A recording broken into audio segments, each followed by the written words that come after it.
और डियर, आज के इस क्लास में हम अपने जावा स्क्रिप्ट के क्लास को कंटिन्यू रखते हुए आगे का जो जो बचा हुआ लॉजिकल ऑपरेटर और टर्नरी ऑपरेटर है उसके बारे में बताएंगे। पिछले क्लास में मैं कई सारे ऑपरेटर के बारे में बताया था, जिसमें एक कंपैरिजन ऑपरेटर के बारे में भी बताया था कि जब दो वेरिएबल होता है उस दो वेरिएबल को हम जावा स्क्रिप्ट में किस तरह से आपस में कंपेयर करते हैं। उसी से आगे आज हम क्राइटेरिया लिखना सीखेंगे। इसी तरह से जिस तरह से हम कंपेयर करते हैं, तो जिस तरह से हम कंपेयर करते हैं उसमें क्राइटेरिया कैसे लिखें। जैसे फॉर एग्जांपल कि मैं आप पर एक कंडीशन लगा रहा हूं कि अगर आपके पास 10 रुपये है तब तो हम आपसे बात करेंगे, नहीं तो नहीं करेंगे। तो ये लाइन में दोनों चीज़ है। एक तो मैं आप पे कंडीशन लगा रहा हूँ कि आपके पास 10 रुपये है क्या। दूसरा है कि आपको मैं दो रिजल्ट भी बता रहा हूँ, अगर है तो क्या करने वाला हूं मैं, और नहीं है तो क्या करने वाला हूं मैं। तो एक जो है, अगर आपने हमारा कंडीशन मान लिया तो ट्रू हो गया, उस ट्रू के लिए एक कंडीशन है और दूसरा फॉल्स के लिए कंडीशन है। तो टर्नरी और लॉजिकल में यही सब है। कंपेयर करने के लिए जो कंपैरिजन ऑपरेटर था उसको यूज करते हुए हम लॉजिक तैयार करते हैं, और जब लॉजिक तैयार हो जाता है तो टर्नरी ऑपरेटर क्या करता है, ये ट्रू और फॉल्स रिजल्ट लिखने का ऑप्शन देता है। लेकिन जब हम लॉजिकल ऑपरेटर यूज करते हैं तो इसमें ट्रू और फॉल्स ही लिखा हुआ आता है। ट्रू और फॉल्स को रिप्लेस करके हम अपना कोई रिजल्ट नहीं दे सकते हैं। जस्ट फॉर एग्जांपल अभी जो मैं आपको बताया कि अगर आपके पास 10 रुपये है तो ये तो हो गया कंडीशन कि आपके पास 10 रुपये है या नहीं है। अगर है तो ट्रू हो गया, नहीं है तो फॉल्स हो गया। तो कंडीशन हमारा फॉल्स हो जा रहा है, क्राइटेरिया आप मेरा फॉलो नहीं कर रहे हैं। तो यहाँ पर लॉजिकल ऑपरेटर सिर्फ ट्रू और फॉल्स रिजल्ट रिटर्न करके दे देगा, लेकिन टर्नरी ऑपरेटर जो होता है वो आपको एक ऑप्शंस देता है कि आप उसको कन्वर्ट कर दीजिए, ट्रू और फॉल्स कीवर्ड को कन्वर्ट कर दीजिए। आप अपना जो भी वहाँ पर वर्ड यूज करना चाहते हैं, yes, no, good, nice, very bad, ये सब जो कुछ भी आप यूज करना चाहते हैं ट्रू और फॉल्स के बदले में आप यूज कर सकते हैं। तो चलिए इसको हम कंसोल पर लेकर के चलते हैं, कंसोल विंडो पर, और वहाँ पर प्रैक्टिस करके देखते हैं। तो सबसे पहले तो हम कंपेयर करने के लिए दो ऑपरेटर को, दो वेरिएबल हम बना लेते हैं। Let a equal to 5, sorry a equal to 15, और दूसरा वेरिएबल बना लिए लेट बी इक्वल टू 5। तो ए 15 लिखा हुआ है और बी जो है वो 5 है। तो इस दोनों को पहले हम कंपेयर करेंगे। तो कंपेयर तो अब तक जो हम कंपेयर कर रहे थे वो इस तरह से कर रहे थे कि ए बी से बड़ा है या छोटा है, ऐसे।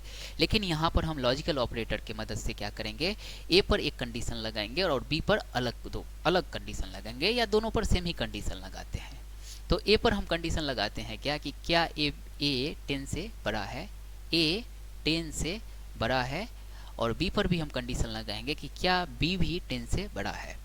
और दोनों ऑपरेटर को कंपेयर करने के बाद क्या रिजल्ट मिलने वाला है वो हम लॉजिकल फंक्शन की मदद से लिखेंगे। तो चलिए यहाँ पर लॉजिक ऐसे लिखते हैं। यहाँ पर हम लिखेंगे ए ग्रेटर देन इक्वल टू 10, यानी कि ए 10 से बड़ा है, 10 से बड़ा के बराबर या 10 से बड़ा है या नहीं। एक कंडीशन तो लिख लिए। अब हम यहाँ पर दूसरा कंडीशन लिखेंगे एक साथ। एक ए पर तो हम कंडीशन लगा दिए चेक करने के लिए। अब हम दूसरा कंडीशन लगाएंगे बी पर भी। तो यहाँ पर जब हम दूसरा कंडीशन लगाने के लिए जाते हैं तो यहाँ पर हम एंड को यूज करेंगे। दो बार ऐसे एंड सिंबल जो होता है उसको यहाँ पर हम लगा दिए। और अब यहाँ पर मैं लिखूंगा कि क्या बी ग्रेटर देन और इक्वल टू 10 है। तो ये देखिए ये दोनों हमने लिख दिया, और ये जो दो एक साथ हम लिखे हैं ना, इसमें हमें ये एंड सिंबल दो बार लिखना जरूरी होता है, और यही हमारा लॉजिकल ऑपरेटर है। इसके बिना हम ये लॉजिक तैयार नहीं कर सकते हैं। तो यहाँ पर ये क्या करेगा, ये दोनों को जा करके चेक करेगा। ए को भी जा करके चेक करेगा कि क्या ए का वैल्यू जो है वो 10 से अधिक है कि नहीं, और बी का वैल्यू जो है वो भी 10 से अधिक है कि नहीं।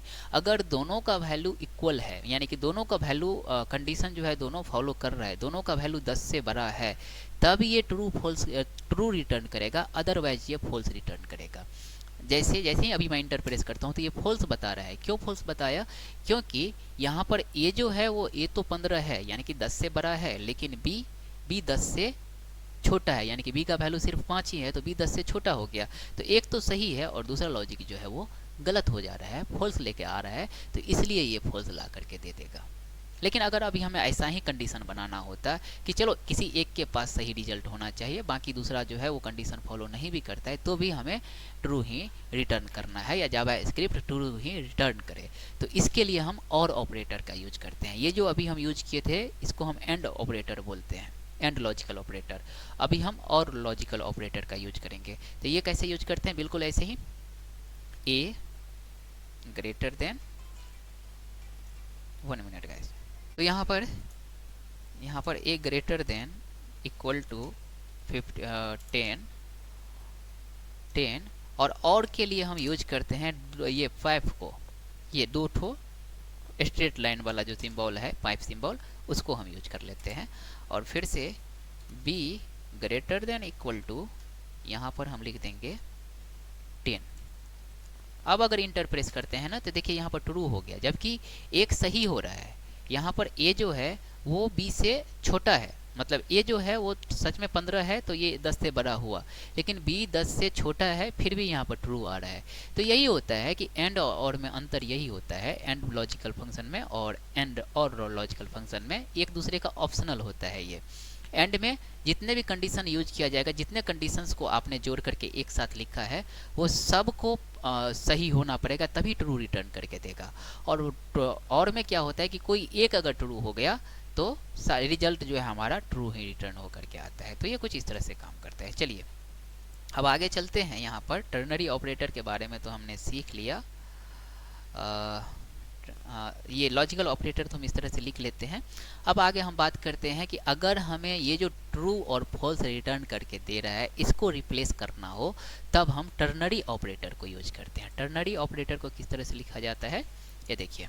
यहाँ पर सबसे पहले हम लिखेंगे कंडीशन, फिर हम लगाते हैं ये क्वेश्चन मार्क, उसके बाद वैल्यू इफ ट्रू और वैल्यू इफ फॉल्स, ये सेमी कॉलन के ये कॉलन लगा करके हम ये दोनों रिजल्ट को लिखते हैं। यानी कि कंडीशन लिखने के बाद जो हमारा रिजल्ट आ रहा है वो तो वो ट्रू यानी तो फॉल्स में देगा। तो अगर ये ट्रू देता है तो उस ट्रू को रिप्लेस करके हम क्या लिखना चाहते हैं वो हम यहाँ पर वैल्यू इफ ट्रू में लिख देते हैं।